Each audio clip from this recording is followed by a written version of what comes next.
international news, California has filed a lawsuit against the Trump administration over its decision to deploy 2,000 National Guard troops to Los Angeles without the governor's approval. State officials have said that this move is unlawful and it only adds more tension to the already heated protest. California Attorney General Rob Bonta has announced that the lawsuit, saying US President Donald Trump has crossed the lines when he deployed the troops without the Governor Gavin Newsom's consent.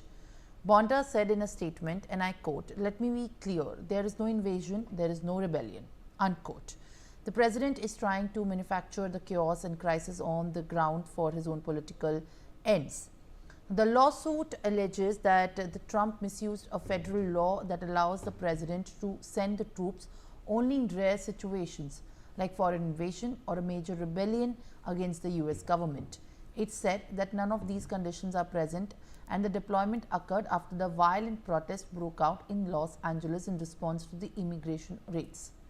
But Newsom and the other Democratic leaders have said that the state is capable of handling the protest without federal interferences. All right, Aditya Vadavan is joining me live on the broadcast.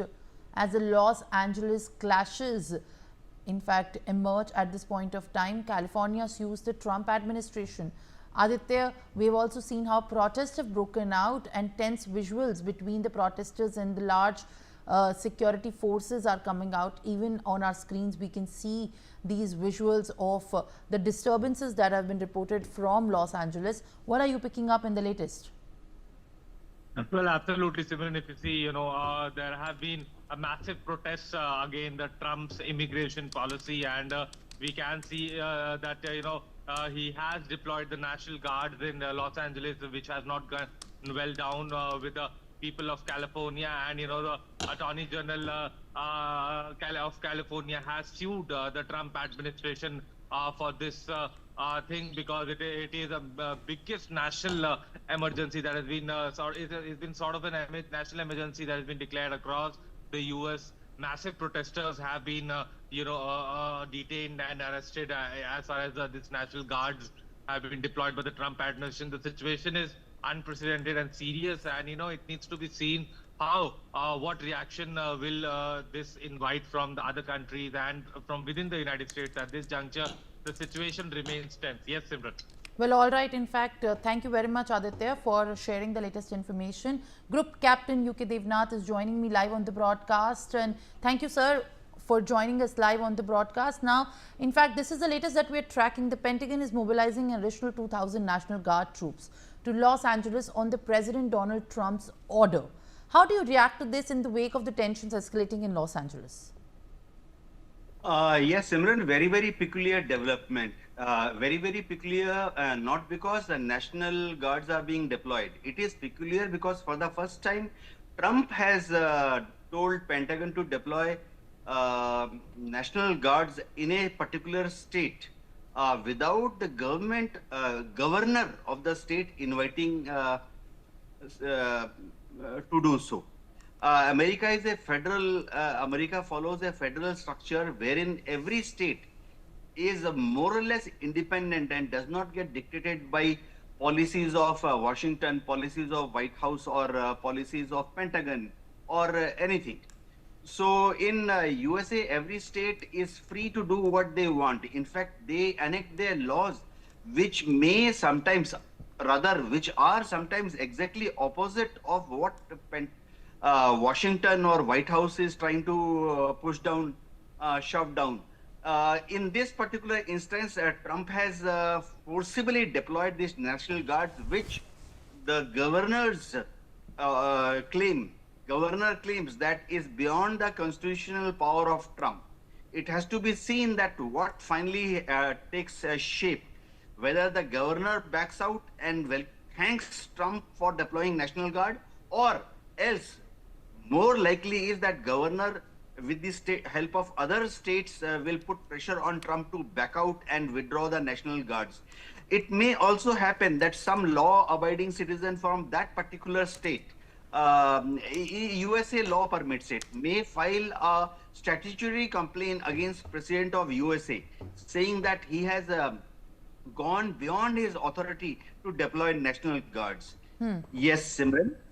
Well, absolutely. In fact, at this point of time, Mr. Devnath, this is what is happening in Los Angeles, where Arvind Tejawat is also joining me live on the broadcast with more expert takes. As in fact, we see the tensions breaking out. There is a feud clearly, and California Governor Gavin Newsom and California Attorney General Rob Bonta are suing the Trump administration for maintaining, in fact, their stand in Los Angeles and also deploying additional troops, saying that they unlawfully trampled over California's sovereignty when they federalized the California National Guard.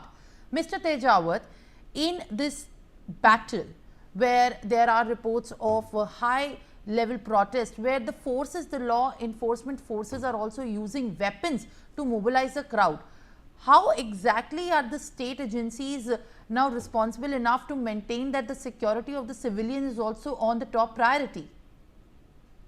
Right.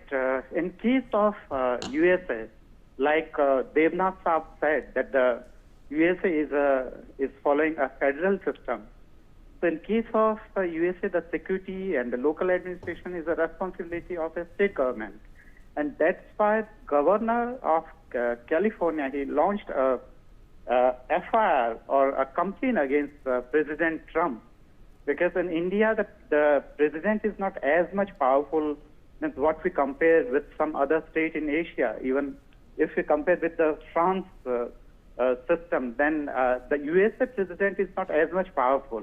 If any state of USA is willing to come apart from the United States, then he can do so. That freedom is lying there. But President Trump, without taking his constitutional responsibility, he deployed the 700 the National Guard, and without taking enough consent from the governor. So I suppose it should not be happen. And that's the thing. That's why there is a kind of the judiciary may be involved at a later stage, and there are some kind of a constitutional breakdown. At the same time, there are lots of Indians who is facing the Trump's action, the government's action over the Indians, and that's why, along with the Indian, there are lots of protesters who is protesting against the U.S. policy. So whatever is happening over there, I believe, Devran, it should not be happen.